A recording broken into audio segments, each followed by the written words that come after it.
Most people make the same mistake every year. A new iPhone drops and suddenly it's the best option. But let's be honest for a second. Just because a phone is new doesn't mean it is worth it.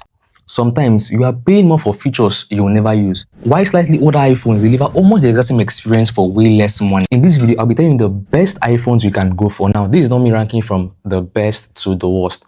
This is me giving you the best iPhones within every budget.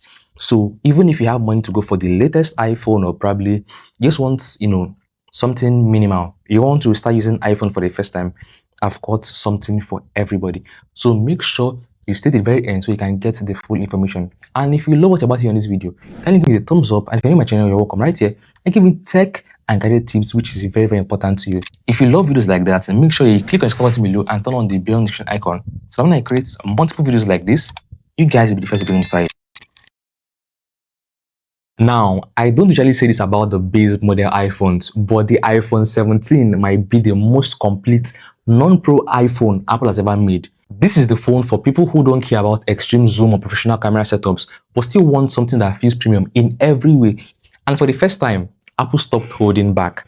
You're finally getting a 120Hz promotion display on a standard iPhone. That alone changes everything. Scrolling feels smoother, animation feels faster. The entire experience just feels more alive. And if you've ever used a 60Hz iPhone before, you will certainly notice the difference. Apple also tightened up the bezels. And if you know Apple, you know they don't give that away easily. The result, a design that looks very close to the Pro models. Then there is the storage, starting at 256 gig as the base option, which finally feels like the standard we should have had years ago. On the front, the camera gets a mini upgrade with a sharper sensor and features like center stage, which makes video calls and content creation noticeably better. Performance is another area where this phone gets interesting. The chip inside the iPhone 17 actually pushes past what we saw in older Pro Max model. On a regular iPhone, that is a big shift. And the 6.3-inch size, it sits perfectly in that sweet spot. It is not too big and it is not too small. So if you've got the budget and you don't need the pro-level camera features, this is easily one of the smartest iPhones you can buy in 2026. Now for the best budget entry iPhone, let's talk about value, real value. If you're trying to spend as little as possible while still getting a proper iPhone experience, this is where your search should start. A few years ago, the iPhone 12 was the go-to recommendation, but in 2026, that phone is getting way too close to losing software support, and that is a big risk you don't want to take. That is why the iPhone 13 is now the minimum I'm going to recommend. And surprisingly, it still holds up really well. The camera system is one of the highlights here. Apple introduced sensor shift stabilization, which is more advanced than traditional optical stabilization. And it makes a real difference, especially for videos. You also get cinematic mode, which even years later, still delivers that depth effect people love. And for the performance, it is still strong. The chip inside handles everyday tasks smoothly.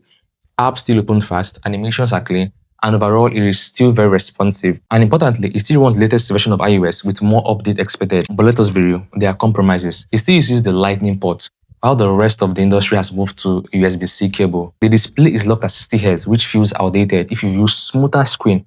And with 4GB RAM, heavy multitasking isn't its strongest area.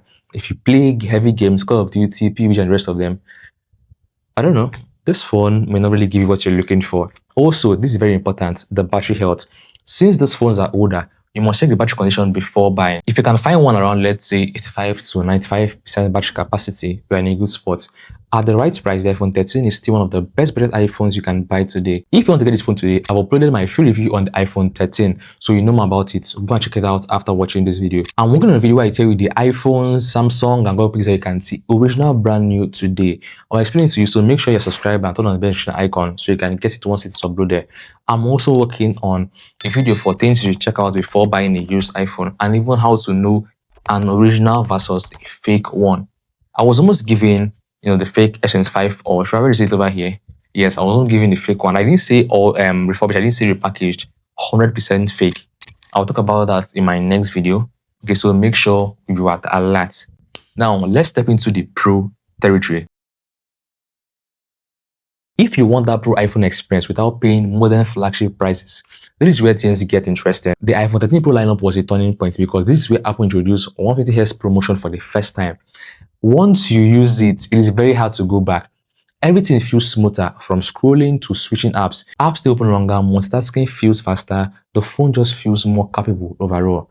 But the biggest upgrade, it is the camera system. This is where pro models separate themselves. You get an extra telephoto lens, which gives you better zoom, more flexibility, and more professional looking shots. Portrait photos looks more refined, videos feel more controlled. It is not just about quality, it is about options. Of course, there are still a few things you have to keep in mind. Just like the iPhone 13, you are still dealing with the lightning port. Battery condition matters here too. And these devices are a few years old now, but considering the price they go for today, you are getting a true flagship experience with a fraction of what it used to cost. I would have said you should go for the 13 Pro or Pro Max because this is when Apple went all out on their Pro models, right? However, these phones are prone to screen issues. So we have to jump to the 14 Pro and Pro Max. The 14 Pro lineup introduced the dynamic island, one feature I enjoy on my 16 Pro Max till today. It is better than the 13 Pro lineup, from the chipset being used to longer battery life, camera from 12 MP to 48 MP main camera, and always on display. I was a victim of the iPhone 13 Pro blank screen of death, so do not be like me. Yes, unless you have money to fix your screen, you can go for the 13 Pro Pro Max. To avoid so that touches the heart, go for the 14 Pro or Pro Max. Besides, the money you use to fix that your 13 Pro lineup, you can use it, just add it up, then swap to the 14 Pro. So if you're using 13 Pro or Pro Max, or you have somebody using it, share this video to them because they really need it. Okay, before something happens. Now, this is where Apple started taking the base model seriously again, because if you compare the iPhone 13 and 14, they are almost identical. But the iPhone 15, that is where the real change started happening. First, we got the dynamic island. For the first time, it came to a non-Pro iPhone, and it instantly made the phone feel more modern and interactive. Then there's a camera jump from 12 MP to 48 MP. And this isn't just numbers, you actually see a difference in details, sharpness, and flexibility. And of course, we get the USB-C port. This is one of the biggest shifts Apple made in years. It makes the iPhone 15 feel more future-proof, especially compared to older models stuck on the Lightning port. Now, this phone is not perfect, right? You are still getting a 60Hz display, slightly thicker bezels. But for most people, this is not a deal breaker. And the battery life is your main concern. The iPhone 15 Plus take things even further. That phone is known for lasting forever on a single charge. Overall, the iPhone 15 is one of the smartest upgrade points right now. Off to the Sweet Spot Pro. If you want the full flagship experience but don't want to overspend on the latest model, this is where you're going to land. The iPhone 15 Pro hits the perfect balance between performance, design, and price. Apple introduced a titanium build here, and you feel it immediately. It is lighter, more comfortable, and just easier to use every day. The edges are slightly more rounded, which helps a lot with grip. You also get the action button replacing the mute switch, and depending on how you use your phone, it can actually be very useful. The display is still one of the best today. You get 120Hz ProMotion. It is bright, smooth, and premium. And finally, USB-C, but with faster transfer speeds, which is a huge bonus if you move files often. The performance on this phone is top tier. The chip is incredibly fast, and paired with the Pro camera system, this phone still delivers a true flagship experience. Photos, videos, zoom, everything feels professional. The battery life is solid, and overall, it is just a complete device. Now, yes, there were some early concerns about thermal performance when it launched, mostly due to the new design, but for most users, this is not a deal breaker. However, if you're concerned about, overheating of your phone, regardless of the phone you're using, if it's the 13, the 11, whatever phone you're currently using, then it's going to interest you that I have a phone cooler that you're going to love. First of all, this phone cooler is a mag safe, right? And it has its own power bank. Can you see, without any cord, this is power bank, and you're good to go. So let's say you are playing game, or you're just probably shooting and all, you don't need to move around with your cord every time. Once it is dead, you can charge it, and also there's a Type-C port over here for you to just plug and use direct. So yeah, this is going for 45,000 naira. But if you're coming from editing my video, just let me know and I'll give you a 10,000 naira discount. Huge discount. So you'll be getting it 35k instead of 45k.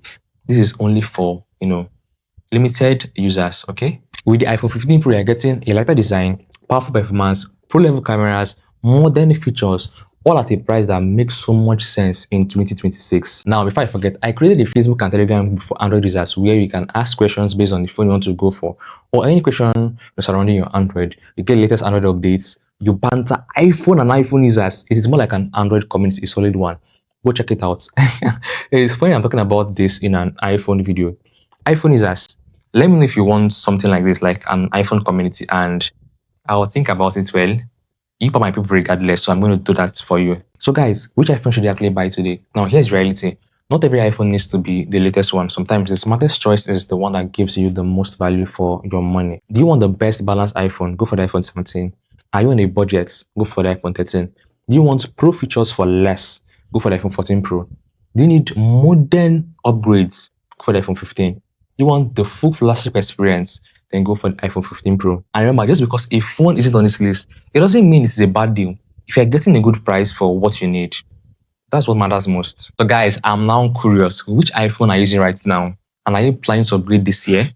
Drop it in the comments. If this video helped you out, make sure to like, subscribe, and I'll see you on the next one. And as always, whatever iPhone you want to go for, whether it's brand new, whether flagship, or whatever, make sure you stay sharp, you stay smart. Smart tips.